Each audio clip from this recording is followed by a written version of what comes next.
Hi guys, you'll be glad to hear that when Nigel Farage appeared on the Nick Ferrari show this week, he was grilled like never before.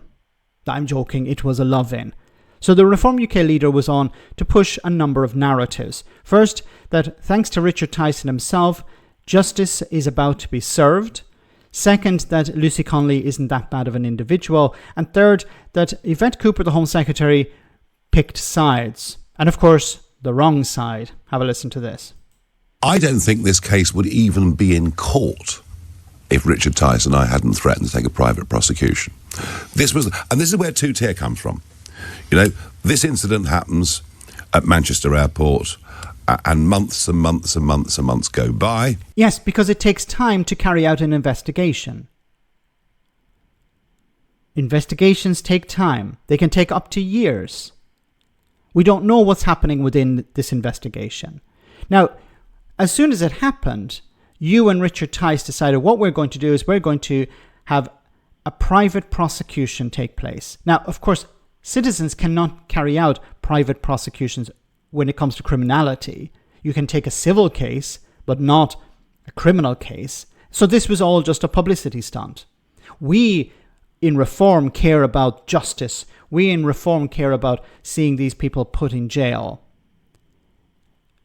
But obviously you can't do that. It's up to the police, or it's up to the CBS, or it's up to other organizations within the Justice Department to carry out these investigations, not ordinary citizens. You knew this, so you were trying to use this incident for political gain.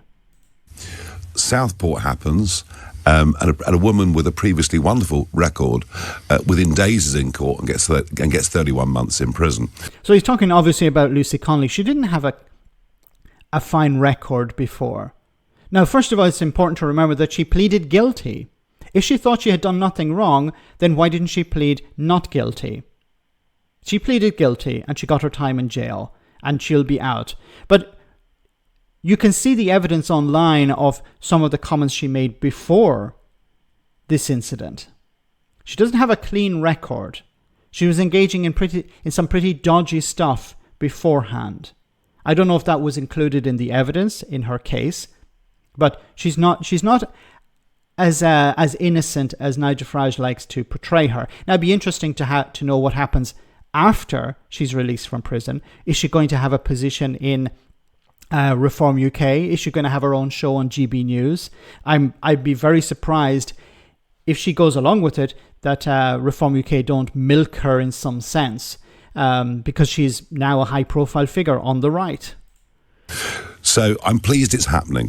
Without going into the case at all, There are two police officers who were involved in that incident who are still under investigation by the IOPC, the Police Complaints Procedure. And no wonder the Conservatives and others are saying what they are, because it does appear that over all of this, that the Home Secretary effectively did take sides. Notice the language here, effectively did take sides. He's not coming out and saying she did take sides, but effectively she took sides. Of course, which side? Obviously, the side that Nigel Farage disagrees with. If you actually look at Yvette Cooper's statement, she's not picking sides. She said that an investigation needs to be carried out and that the public and politicians should respect that. The police should be allowed to do their work. That's what she said. She was not picking sides.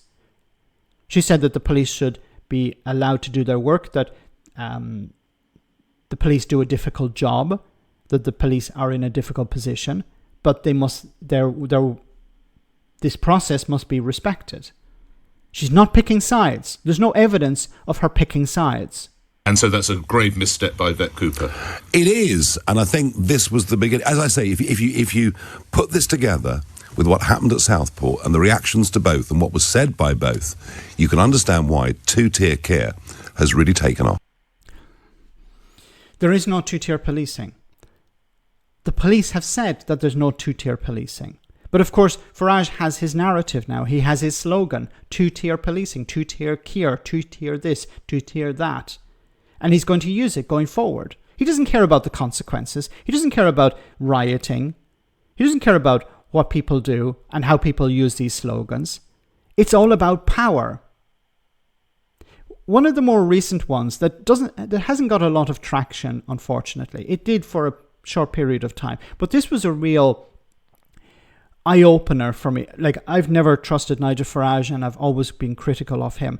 But one of the more recent eye-openers was where they took a clip of the Labour leader in Scotland and presented it out of context and then doubled down on it.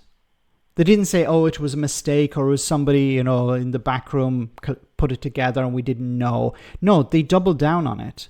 And they used it to sell a narrative that Labour in Scotland is on the side of Pakistanis and not on the side of Scottish people, and that only reform will be on the side of Scottish people. This was really dangerous, but he doesn't care about the consequences. For people who've been following Farage for years, it's not a surprise.